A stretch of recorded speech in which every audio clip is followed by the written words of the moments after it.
电玩也不想打，电影也不想看，只想这样躺着放空。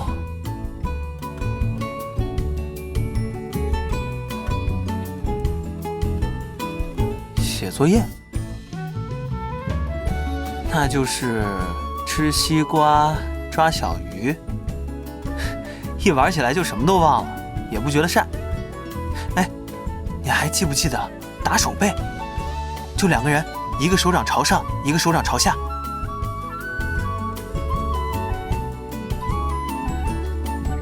我怎么不觉得疼啊？哦，我明白了，因为我一直赢，所以没有被打的机会。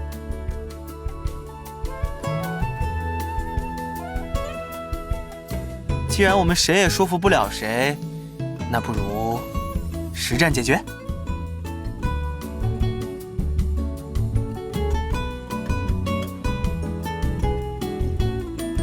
你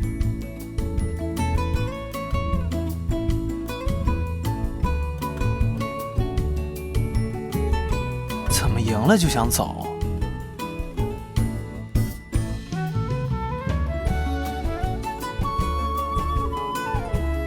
不是说要和我比赛？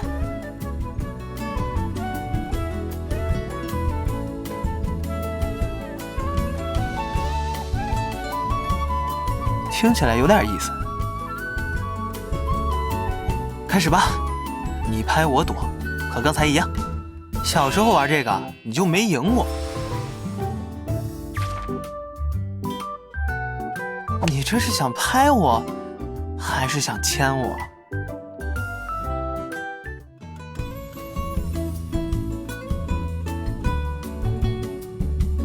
大设计师果然追求极致。那我只好把手放好，让你再打一次。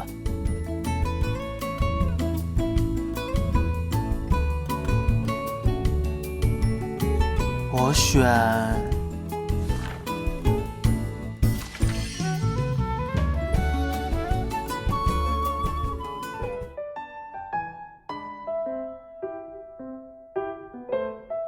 因为他就在我的面前，我当然要好好组织语言。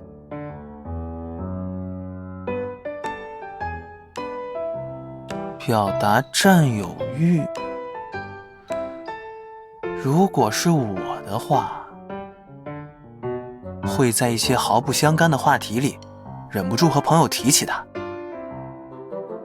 也会在人流很多的地方，下意识地把它护在怀里，还会在吃醋的时候，把手撑在墙壁上，让它无处可逃。难道你没感觉到吗？看来是我表现的还不够明显。